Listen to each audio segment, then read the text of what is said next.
आखिरकार महल साहब ने तोड़ी अपनी चुप्पी। बहुत टाइम से लोगों को ये लग रहा था कि महल साहब कुछ क्यों नहीं बोल रहे हैं, वो अपना पक्ष क्यों नहीं रख रहे हैं। बहुत सारे रिएक्शन चैनल, बहुत सारी ऑडियंस, जनता जो है वो उनसे सवाल के जवाब मांग रही थी। बार बार उनको टाइम टाइम पे पोक भी किया जा रहा था, उनकी दुखती नब्ज पे हाथ रखा जा रहा था। और आज तो हद इतनी हो गई कि महल साहब की मतलब कि वो कड़ी पकड़ के, मतलब कि एकदम एक होता है ना कि इंसान को पकड़ के आप नंगा ही कर दो, तो बस वैसी सिचुएशन आ गई। लेकिन हाँ, जब महल साहब ने बोला, पूरी दुनिया ने सुना भी और समझा भी। सो हाय एवरीवन, कैसे हो आप लोग? Welcome back to my channel reaction by Pooja. I hope आप लोग बहुत अच्छे होंगे। तो काफी टाइम से महल साहब को पोकिंग चल रही थी, क्योंकि वो हमारे बिहार में कहते करा धरा क्या करो, घी ढारे मंगड़ो, बस वही वाली बात हो गई थी। किया धरा किसी और का था और सवाल और कटघरे में आके वो खड़े हो गए। एक दिन ऐसा होता है जहां उनको इतनी मान सम्मान दी जाती है और वहां एक पैनल बिठाया जाता है और साथ में उनको शादी करने के लिए बोला जाता है कि आप शादी करो, आप शादी करो, आप शादी करो। दूसरे ही दिन पैनल बिठाया जाता है और वहां पे ये बोला जाता है कि ये तो ऐसे नीच और गिरे हुए इंसान हैं कि ये तो सामने वाली को बेचना चाहते थे, सामने वाली की बेटी के साथ गलत, मतलब कि कहीं जाकर उसको बेचना चाहते थे, इसके साथ गलत चीजें करना चाहते थे। बहुत सारी उन पे एलिगेशन लगा दिया गया था और वो उस लाइव में लगाया गया था जो कि इनके जानने पहचानने वाले लोग थे, जो कि इनको जीजा जी कह के बोल रहे थे। तो ये चीजें वहीं से स्टार्ट हुई। तब महल साहब ने अपने मुंह पे जो है वो टेप सिला हुआ था, उसके भी रीजन उन्होंने दिया है। लेकिन फाइनली आज जब उनके प्रोफेशनल पे बातें चली गई, उनकी फैमिली मेंबर पे चीजें चली गई, तब उनका सब्र का बांध टूटा और उन्होंने ये सारी बातें बोली। अब आप लोग कह रहे होंगे कि मैं पहली बातें क्यों लेकर आई हूँ, क्योंकि पहली बातों से ही ये चीजें कनेक्टेड है। ये जो जितने भी सवाल उठाए गए हैं कि ये अगर उससे शादी कर लेता तो उसको बेच देता, उसकी कीमत लगा देता, उसको उसकी बेटी का फ्यूचर बर्बाद कर देता, अच्छा हुआ कि उससे शादी नहीं हुई। ये सारे सवाल और ये सारी बातें किस लाइफ से शुरू हुई थे ये आप लोगों को भली भांति पता है। तब भी महल साहब ने कुछ भी नहीं बोला। महल साहब को कितने गंदे गंदे एलिगेशन, यहाँ तक कि उनके कैरेक्टर पर भी सवाल उठा दिया गया था, लेकिन तब भी महल साहब ने कुछ नहीं बोला। उसका रीजन उन्होंने क्या दिया है कि अगर मैं बोलता तो सामने वाले की और भी ज्यादा बेइज्जती और बदनामी होती, क्योंकि ऑलरेडी सामने वाले की बहुत ज्यादा बदनामी हो रखी थी। अगर मैं बोलता तो और भी ज्यादा बदनामी होती। तो और ना तो मैंने पहले उतने उकसाने पे बोला था, ना तो मैंने पहले कुछ भी बोला था, ना ही मैं अब बोलूंगा। चाहे कुछ भी हो जाए, मैं सामने वाले के लिए कुछ भी नहीं बोलूंगा। ये चीजें महल साहब ने क्लियर कर दी है। तो महल साहब के लिए एक रिएक्शन चैनल है जिन्होंने अपने लाइव में बहुत सारी बातें बोली और बात आ गई है उनकी प्रोफेशन के ऊपर। जैसा कि उनके ऊपर बोला गया था कि वो सिगरेट की वीडियोस बनाते हैं और उनके वीडियो में जाने से, उनका वीडियो देखकर, उनके थंबनेल देख के, उनके वीडियो देखकर मुझे खुद में गंदा फील होने लगा। लोगों को जब ये चीजें पता चलेगी तो लोगों को तो यही लगेगा, क्योंकि सामने वाला का कैरेक्टर तो पहले ही कचरा और गंदा कर दिया गया था कि वो सामने वाला, और वो सारी जो ऑडियो लोगों ने सुनी कि 3 ये कर लेंगे, वो कर लेंगे, तो लोगों को पहले से ही एक उसका गलत साइड जो है वो पता था और वो बंदा अपने साइड से कुछ भी नहीं बोल रहा था। ऊपर से एक और लाइव आता है जहां पे सीधा का सीधा इनके ऊपर जो वो सारा बम फोड़ा जाता है और कहा जाता है कि ये इस टाइप की वीडियोस बनाते हैं, इस टाइप के इनका जो चैनल है वो चलता है, जिसके कारण जाने इनके चैनल में जाने से मैं गंदी हो गई। ये लगाया जा रहा है। रिएक्शन के नाम पे हम कुछ भी नहीं बोल सकते हैं जब तक हमारे पास उन बातों का पुख्ता प्रूफ ना हो। तो इनके बहुत सारे चैनल्स थे, जब से ये बहुत सारे प्ले बटन के साथ जब इन्होंने ये वीडियोस बनाया था कि मुझे एंजाइटी है, मुझे ये हो रहा है, मुझे वो हो रहा है, प्लीज मेरे लिए कुछ ना बोला जाए, ये वो चीजें, तो उस वक्त बहुत सारे प्ले बटन थे। जब मैंने ये चीजें देखी तो मेरे मन में भी सवाल उठे कि इतने सारे प्ले बटन क्यों हैं और ये सारे प्ले बटन इनके पास क्यों हैं। लेकिन बाद में पता चला कि जो उनके फ्रेंड्स हैं सौरभ जी, वो यूट्यूब, उनका बहुत सारा यूट्यूब चैनल है, वो यूट्यूब में इंटरनली भी बहुत सारी चीजें करते हैं, वो टेक्निकल चीज़ों से भी जुड़े हुए हैं, बहुत सारे लोगों की वो हेल्प भी करते हैं टेक्निकल चीज़ों में। तो इसी सब में और साथ में उनकी वाइफ ने एक बार बताया था कि उनको पीएम मोदी की जो अवार्ड सेरेमनी हुई थी जिसमें बहुत बड़े बड़े क्रिएटर को जो है वो अवार्ड मिला था, उसमें एक नाम इनके पति का भी है और इनके जो पति हैं वो पीएम मोदी से अवार्ड ले चुके हैं। तो ये सारी बातें हो चुकी थी तो उन लोगों को पता था कि ये जितने भी जो प्ले बटन्स थे वो थे उनके फ्रेंड्स के। लेकिन कुछ ही दिन के बाद सब बातें सामने आने लगी कि जो महल साहब है उनका भी यूट्यूब चैनल है और वो भी यूट्यूब चैनल पे काम करते हैं, पर वो वॉइस में वीडियोस बनाते इसलिए इनकी फेस वैल्यू नहीं है। तो काफी टाइम से चल रही थी लेकिन कभी भी ये चीजें रिवील नहीं हुई है कि हाँ आखिरकार उनका चैनल क्या है। 3, 4, 5 चैनल का उन्होंने नाम बताया है, जो कि एक कुछ आइस कर का कुछ चैनल था, बहुत ही थोड़े से उटपटांग नहीं बोलूंगी, जैसा कि उनके चैनल है, क्योंकि हम उस टाइप के चैनल नहीं देखते हैं तो हमें उस टाइप के चैनल के बारे में पता नहीं है। लेकिन हाँ थोड़ा सा ट्विस्ट कर करके उनके चैनल का नाम है, तो अगर वो पॉसिबल हुआ तो मैं लगा दूंगी। तो वो सारे चैनल्स के उन्होंने नाम बताए हैं। और बात रही वल्गैरिटी की कि उनके चैनल जो है वो काफ़ी ज़्यादा वल्गर है, बहुत ही ज़्यादा गंदी है। तो कुछ पिक्चर्स थे, कुछ थंबनेल्स थे जिन पे उन्होंने बोला कि अगर हम वीडियोस बना रहे हैं कुछ खाने की चीज़ की, तो मैं देखो उनके वर्ड टू वर्ड पे मैं नहीं जानी हूँ, जो उन्होंने एग्जांपल दिया कि अगर हम कुछ खाने की वीडियोस बना दें तो डेफिनेटली हम फूड रिलेटेड ही वीडियोस थंबनेल लगाएंगे। हम फूड को छोड़कर हम कुछ भगवान की फोटो तो नहीं लगा देंगे। अगर हम माँ के ऊपर वीडियोस बना रहे तो वहाँ पे बूढ़ी औरत का फोटो लगाएंगे, वो मैं अपने तरफ से बोल रही हूँ। और तो हम कोई बच्चे का तो फोटो नहीं लगा देंगे या फिर कोई यंग लड़की का तो फोटो नहीं लगा देंगे। अगर हम इंडियंस की बात कर रहे हैं तो हम यहाँ पे कोई भी फॉरेनर का तो फोटो जो है वो थंबनेल में नहीं लगाएंगे। तो वो उनका जो बेसिकली चैनल है वो इस टॉपिक पे ऊपर है कि वो अलग अलग जो कंट्री होती है उनके ऊपर बेस्ड है कि अलग अलग कंट्री में कैसे सरवाइव किया जाता है, कैसे लोग रहते हैं, वहाँ का हिस्ट्री क्या है, वहाँ कौन से कायदे कानून है, वहाँ के लोगों को क्या क्या करना पड़ता है और किस तरीके से लोग वहाँ पे सरवाइव करते हैं।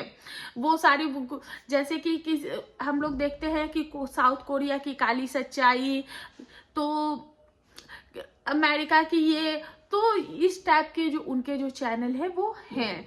वहीं पे उन्होंने एक साउथ कोरिया या नॉर्थ कोरिया ऐसे करके बताया कि वहाँ पे एक थंबनेल था जिसमें जो लड़की है वो स्किन कलर की लहंगी पहनी हुई है, वो कुर्ती पहनी हुई और कुर्ती हल्का सा उड़ रहा है। तो वहाँ पे उन्होंने ये बोला था कि वहाँ की औरतें जो है वो पैंट नहीं पहनती है। अब उनको ये चीजें लग गई वहाँ पे वल्गर, जो जबकि वो जो फीमेल का उन्होंने जो डाला हुआ है वो स्किन कलर की लहंगी पहनी हुई है। तो उनका कहने का मतलब ये है कि पैंट नहीं पहनती, मतलब मर्दों वाले जैसे कि जो पैंट्स होते हैं वो नहीं पहनती। तो उसी के ऊपर था, मैंने एक ही वीडियो उनके देखे। और जो थंबनेल होते हैं तो थंबनेल बहुत सारे लोग क्लिप बिट थंबनेल डालते हैं जो कि उन इंसान को मजबूर कर देते हैं कि वो थंबनेल जो है वो इंसान क्लिक करे। और ऐसे वीडियोस जो होते हैं वो बहुत ही ज़्यादा जल्दी ग्रो होते हैं। और वैसे वीडियोस आज 1000 व्यूज़ है, 2000 व्यूज़ है, कल आप देखोगे 2 महीने बाद देखोगे, 4 महीने बाद देखोगे तो उस पर मिलियन 10 मिलियन ऐसे भी व्यूज जाते हैं। और इन्होंने बोला है कि इनका एक भी शॉर्ट नहीं है, उसमें जितने भी वीडियोज़ है वो सारे लॉन्ग वीडियोज़ है। और 8 मिलियन 5 मिलियन ऐसे कर के बहुत सारे इनके चैनल्स हैं। और इनका जो काम है वो सिर्फ अकेले ये जो इनके फ्रेंड है सौरभ जी वो नहीं देखते, इनमें बहुत सारी पार्टनरशिप है, बहुत सारे लोग मिलके ग्रुप में काम करते, एक टीम वर्क होता है इनका, और जिसमें महल साहब का जो है वो काम है वो मार्केटिंग का है। तो ये सारी चीजें हैं जो कि वो लोग करते हैं। तो यहाँ पे उनके जो वीडियोस थे वो इंफॉर्मेटिव वीडियोस होते, वो कहीं से भी वल्गर नहीं होते। मैंने एक माधुरी दीक्षित वाला वीडियो देखा जिसमें उन्होंने माधुरी दीक्षित की जो हिस्ट्री है जो कि वो सारी उन्होंने बताई है, और साथ में उन्होंने ये भी बोला है कि वो जितनी भी फोटोज, वीडियोज, ऑडियोज, वो सारी चीजें जो ये लोग डालते हैं या फिर थंबनेल भी ये लोग लगाते हैं, तो वो सब कुछ पेड होता है, कुछ भी अनपेड नहीं होता। और इस साथ में उन्होंने ये भी बोला है कि क्योंकि उनपे ये भी क्लेम लगे थे कि 2-2.5 महीने से इनका चैनल नहीं चल रहा, इनका चैनल जो है वो डेड हो गया है, इसीलिए उन्होंने न्यू ब्लॉगिंग चैनल जो है वो क्रिएट किया है। तो इनका कहना ये है कि वो जो चैनल है तो बहुत सारी चीजें होती है, और वो जैसे कि क्लिप्स वगैरह इनको खरीद के सब कुछ करना पड़ता है, तो वहां से अप्रूवल मिलने के बाद ही ये वीडियोस बनाएंगे, जिसपे इन्होंने बोला कि 10-15 दिन में वो वीडियोस भी आ जाएंगी।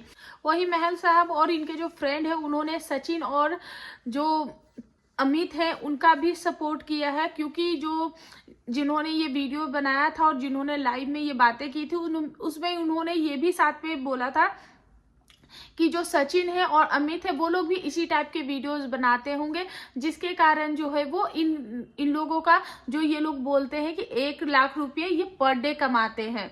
तो वहां पे उन्होंने बोला कि वो 1 लाख रुपये पर डे नहीं, वो 10 लाख रुपये पर डे कमा सकता है, क्योंकि ये लोग एफिलिएट मार्केटिंग करते हैं, और एफिलिएट मार्केटिंग करने से बहुत ज़्यादा अर्निंग होती है। और साथ में इन्होंने जो चीज़ें बोली वो शायद बहुत सारे रिएक्शन चैनल को जो है वो अच्छे नहीं लगेंगे, क्योंकि और साथ में हमें भी अच्छा नहीं लगा, क्योंकि इन्होंने ये बोला कि खुद को महान बनाते वक्त कि जो रिएक्शन चैनल है आप लोग चुगलियां से बाहर आओगे तभी तो आप लोगों को पता चलेगा ना कि आप लोग कर क्या रहे हो। जो करने के लिए बहुत कुछ है, करने के लिए ये चीज़ें, करने के लिए वो चीज़ है। ये जो व्लॉगर होते हैं इनकी 24 आवर्स तक ही इनके जो व्यूज़ हैं वो आते हैं, और जो रिएक्शन चैनल है वो सिर्फ उनके ये है जो ये लोग बस चुगली चाय करते रहते हैं। अगर चुगलियां ही करनी है तो अपने घर में करो, इस टाइप की इन्होंने बातें बोली, जो कि बहुत सारे रिएक्शन चैनल को नहीं इस चीज का बुरा लगा है। और अगर मैं भी एक रिएक्शन चैनल हूँ और मैं भी इस टॉपिक पे यही बोलना चाहती हूँ कि अगर आप किसी को बोल रहे हो तो सिर्फ और सिर्फ उसी को बोला, इसमें किसी और को मत सानो, क्योंकि अगर एक इंसान अगर कुछ बोलता है इसमें आप पूरी की पूरी कम्युनिटी को लेकर आ जाते हो, तो ये कहीं ना कहीं गलत बात है। आपको सबको इसमें नहीं सानना चाहिए था। हमें भी पता है कि कभी कभी हीट ऑफ द मोमेंट में चीजें जो है वो अप हो जाती है, कई बार हीट ऑफ द मोमेंट में चीजें इंसान बोल जाता है। तो बस यही एक शिकायत थी आपसे। बाकी आपने जिस तरीके से बातें की, जिस तरीके से अपने पॉइंट्स रखे वो बहुत ही अच्छे थे, और जिस तरीके से आपने सारी चीजें बोली, देखो क्योंकि जहर ही इंसान को बोलते हैं ना कि जहर ही जहर को काटता है। तो जो जैसा आपके साथ करे वैसा आपको उसको जवाब देना चाहिए था, क्योंकि इंसान को ये कलयुग है, यहाँ पे सुनने और सहने की भी एक हद होती है। तो जितना उनका हद था, क्योंकि उन्होंने बोला एक पल तो हमें राम बना दिया, हमें क्या क्या नहीं बोला गया। और ये हम सबने देखा, जिस दिन से इनकी जो एंट्री हुई है जगत दीदी के साइड से, तब से इनको बार बार कंट्रोवर्सी में ही इनको घसीटा गया। बहुत टाइम ये जगत दीदी की जिस तरीके से इमेज बन रही थी इंगेजमेंट के बाद, क्योंकि इंगेजमेंट के बाद इनको रुकने और थमने का मौका ही नहीं दिया गया। जैसे ही लोगों के सामने ये आए, बहुत सारे लोगों ने इनको सपोर्ट किया, लेकिन वहीं पे कुछ ऐसे रिएक्शन चैनल बैठे थे जो कि इन्होंने झोटा वाले बाबा, रामदेव बाबा और क्या नल्ला, बेरोजगार, छपरी, कर्जदार, मतलब कि इनको कौन सा ऐसा टैग था जो नहीं दिया गया। यहाँ तक कि इनको ब्लैकमेलर का टैग दिया गया, यहाँ तक कि इनको मतलब कि किसी को बेच देने तक का, मतलब कि सामने वाली इतनी बेवकूफ थी कि एक इंसान के पास अगर वो शादी करके जा रही थी और वो सामने वाली इतनी बेवकूफ है कि उनको कोई कहीं भी किसी से बेच सकता है। मतलब कि इतना हवा और हलवा चल रहा है ना। तो ये अपना पक्ष लेकर आए थे, सारी बातें इन्होंने क्लियर की। साथ में ये जो रिएक्शन चैनल थी उन्होंने ये भी बातें बोली हैं कि अच्छा हुआ कि वो बच गई, क्योंकि ये तो उनसे सिर्फ और सिर्फ पैसों के लिए शादी कर रहे थे, व्यूज और फेम के लिए शादी कर रहे थे, और अच्छा हुआ उस बच्ची का फ्यूचर बच गया। अगर वो बच्ची पूछती इनसे कि पापा अगर आप क्या काम करते हो तो ये क्या बताता, तो उन्होंने ये भी बोली है, अपनी बात रखी है कि अगर उस बच्ची का अगर मैं पिता बनता तो मैं उसको बताता कि बेटा तुम्हें ये करना है और तुम्हें ये नहीं करना है, और ये मैं करता हूँ। तो देखो जिस तरीके से उन्होंने अपनी बातें रखी, और कल के दिन भी उन्होंने जो दीदी जी हैं उनका कोई भी बात नहीं रखा और उनकी इमेज को टच भी नहीं किया। उनकी इमेज को मतलब कि अपनी साइड से उन्होंने कुछ भी एड ऑन या फिर कुछ भी अपने तरफ से कोई भी एक्सप्लेनेशन दिया ही नहीं। तो ये चीजें बहुत सारे लोगों को बहुत ही अच्छी लगी और उनमें एक जेंटलमैन दिखे लोगों को।